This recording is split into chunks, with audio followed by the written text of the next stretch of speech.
Gotta do, we have to win the games to make a chance to go to the World Cup. Really nice hotel, really nice to be here right now. So I just saw the stadium and can't wait to play. This is, to get each other, to know each other a little bit more because they've been away a long time.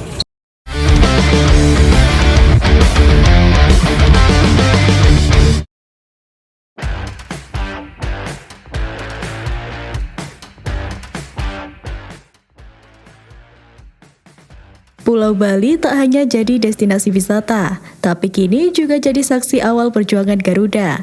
Latihan perdana Timnas Indonesia digelar dengan semangat penuh di Pulau Dewata. Sebanyak 23 pemain hadir dan langsung melahap menu latihan yang disiapkan tim pelatih. Walau Kevin Dix dan Martin Pas belum tampak, kekompakan dan antusiasme para pemain membuktikan misi besar telah dimulai dan mereka siap bekerja keras untuk mewujudkannya. Latihan perdana Timnas Indonesia digelar di Bali United Training Center yang dimulai Senin kemarin.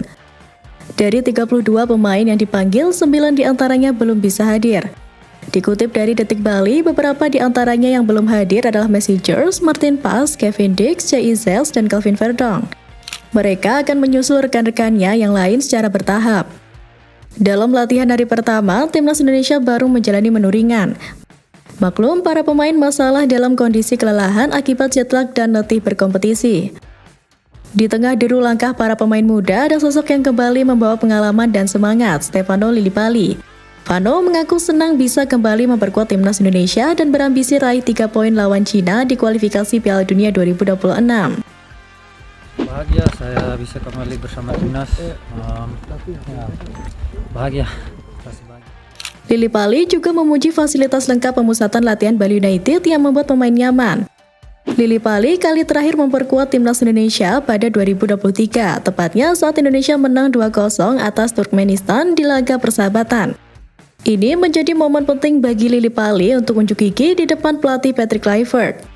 Namun ia masih harus berjuang menembus 23 nama terakhir yang akan didaftarkan untuk melawan Cina dan Jepang. Pemain yang musim lalu memperkuat Borneo FC itu menilai kekuatan Timnas Indonesia saat ini sangat bagus dan berpotensi raih kemenangan atas Cina.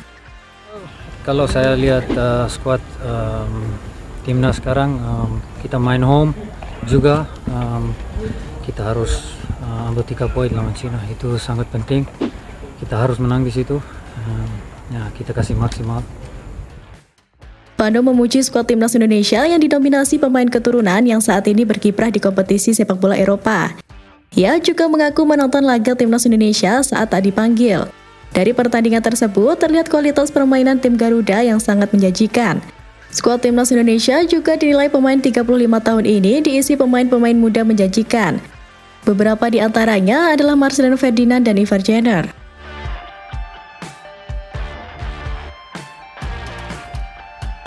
Namun dinamika tim nasional tak berhenti di situ. Ada satu nama yang terus mengamati dan bersiap mengambil langkah untuk membuka peluang memanggil pemain baru. Pelatih Timnas Indonesia Patrick Kluivert mengatakan dirinya masih membuka peluang memanggil pemain lain untuk mengantisipasi pemain yang mengalami cedera. Actually not because Septien Bagaskara, he is off the list regarding an injury. So I called up a player from the champion, Persib Bandung. And his name is Beckham Putra. Beckham Putra yang baru membawa Persib juara Liga 1 dipanggil untuk menggantikan Septien Bagaskara yang mengalami cedera.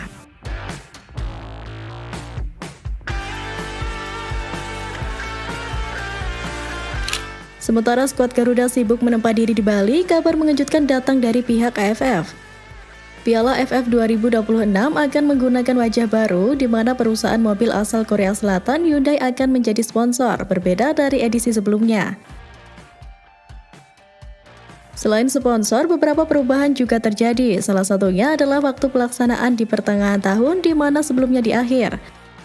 Untuk edisi mendatang, Piala AFF sudah diputuskan akan digelar pada 25 Juli hingga 26 Agustus 2026. Kami menyambut Hyundai sebagai sponsor baru. Hyundai sudah lama menginspirasi dari Piala Dunia hingga sepak bola grassroots di beberapa klub global.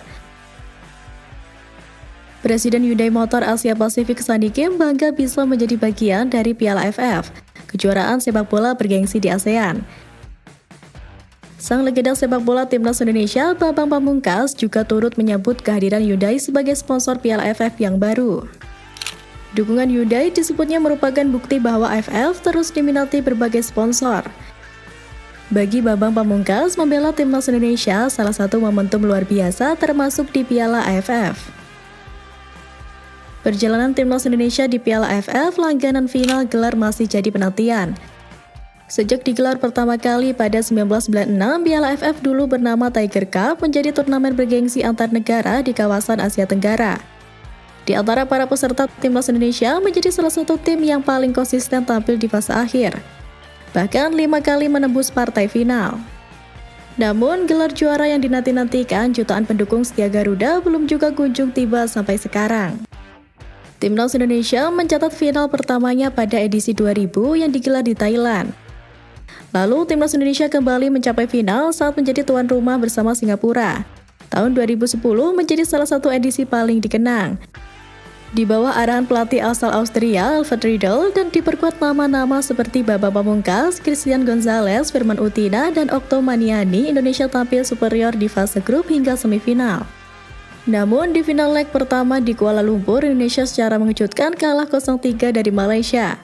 Meskipun menang 2-1 di leg kedua di Jakarta, agregat 2-4 membuat Indonesia harus puas sebagai runner-up lagi. Pada edisi 2016, Indonesia yang saat itu baru lepas dari sanksi FIFA tampil tanpa beban. Di bawah pelatih Alfred, Garuda secara mengejutkan lolos hingga final meski banyak pemain berstatus debutan. Pandemi COVID-19 membuat Piala AFF 2020 baru digelar pada Desember 2021 dengan format terpusat di Singapura. Indonesia kembali melaju ke final setelah mengalahkan Singapura secara dramatis di semifinal. Namun di partai puncak, Thailand yang tampil solid menghentikan laju Garuda dengan agregat telak 2-6.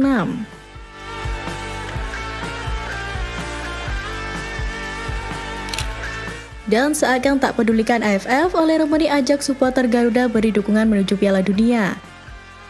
Menjelang 2 laga krusial di putaran ketiga kualifikasi Piala Dunia 2026, penyerang Timnas Indonesia itu menyampaikan pesan semangat bagi seluruh penggemar. Ia meyakini bila mana skuad Merah Putih bisa mendapatkan poin penuh saat menghadapi Cina. Ia juga menyampaikan apresiasinya terhadap dukungan luar biasa dari para supporter dalam sejumlah pertandingan sebelumnya, terutama saat Indonesia menghadapi Bahrain pada lanjutan kualifikasi Piala Dunia 2026 putaran ketiga yang digelar pada Maret lalu. Dalam pertandingan yang disaksikan lebih dari 70.000 penonton di stadion, skuad Garuda sukses menaklukkan Bahrain dengan skor tipis 1-0. Dukungan kalian di pertandingan sebelumnya sangat luar biasa dan benar-benar memberi kami kekuatan. Kami sangat menghargainya.